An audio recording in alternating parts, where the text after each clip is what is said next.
Hi there, this is Christine. I'm a demonstrator with Stampin' Up! And I'm going to make the first project from my paper pumpkin alternates from this month. These are the projects that I make with my subscribers in our class. So the first one isn't a card, which I know it usually is, but the first one, excuse my reach, the first one is this cute little bag. So I'm going to show you how to make that from scratch, and that way you can make this at home. It's super simple and is a nice way to use up some paper. So I'm using 6x6 sheets. This is the, what was it called again? Silver and gold paper that was part of Celebration. We've got a finished tag over here. We don't need him right now. So the first thing you need is a scoring tool. I'm going to use my cutting and scoring, what's it? The name is escaping me. It's been a really long day, so please bear with me. So I've got 2 pieces of 6x6 paper here. And I'm going to tuck away my cutting blade, just putting that away. And what I'm doing is I'm just going at 1 inch and I'm scoring that. Now, if you're doing this with cardstock, you can afford to go over your score line more than once, or maybe with a little more pressure. If you're using paper, designer series paper, it's a little bit more fragile usually, so don't press too hard and it won't go through. So that's, I've scored it on 3 sides. Now, because there's an orientation of the stripes on this, I'm making sure that I'm going to score the same 3 sides so that it'll go together on my second sheet. So again, just 1 inch, and I'm doing 3 sides, leaving the last one not done.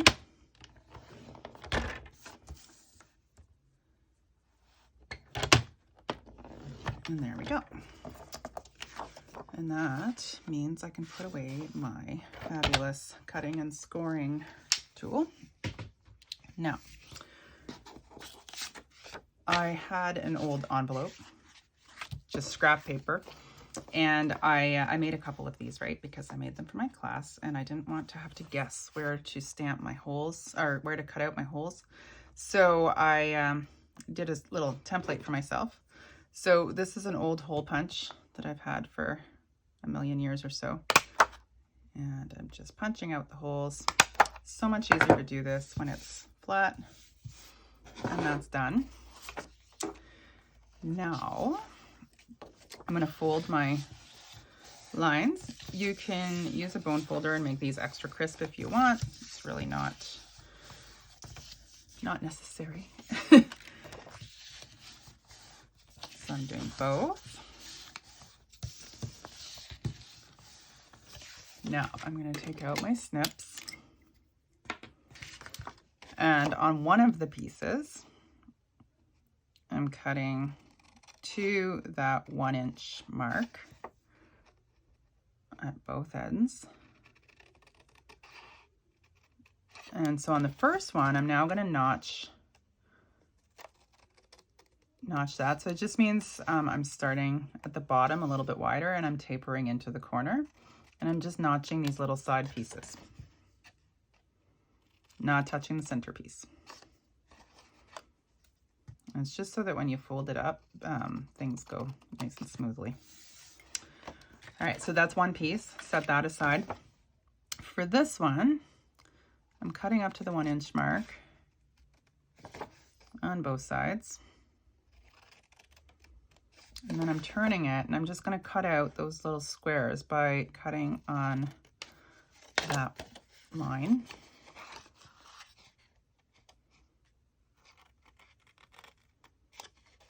And there we go. So one of them's cut out and the other one's not. Next, and excuse my reach again, I did not remember to take my tape.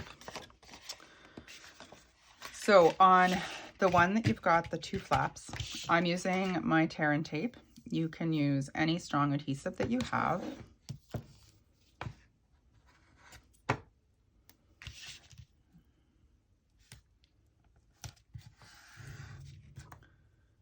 And I'm going to go along. Because this is quite wide, you could put 2 pieces, but it's not really necessary. I do want to close the gap at the top though.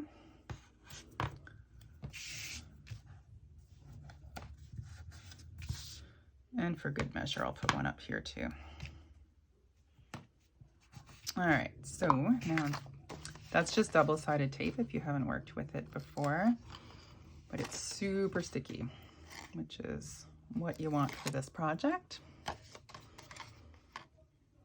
So I'm just, my family are watching a movie because it's family movie night and they're watching like some zombie things. I hope that you can't hear that because it's gory, which is why I'm in my craft room. I don't want to watch it.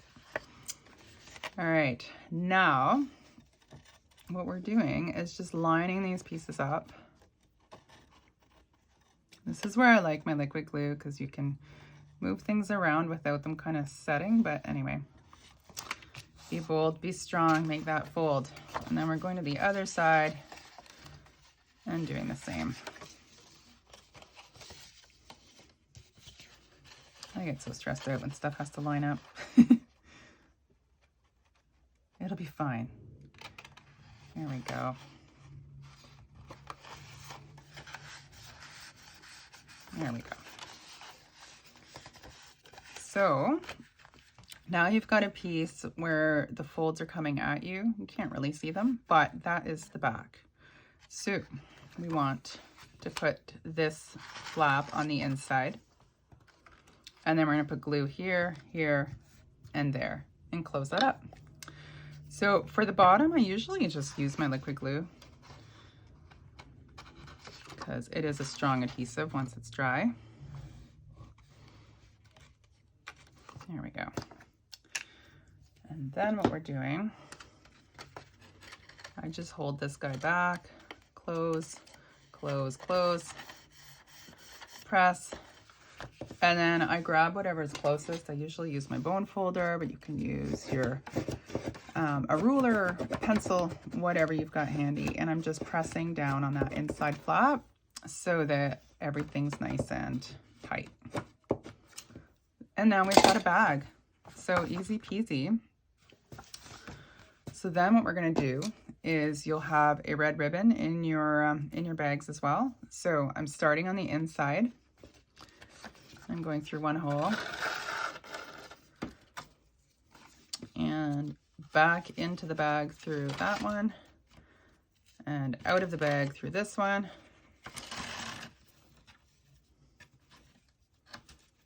And then back inside the bag. And now that I've got my ends, I'm just going to make a knot.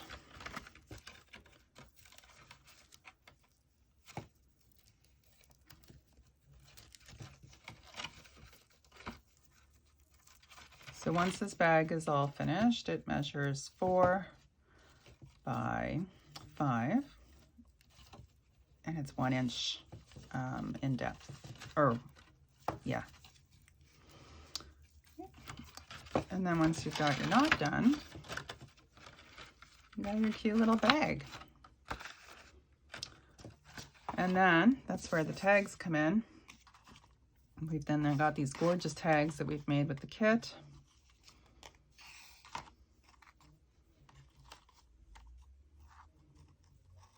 And just make a bow.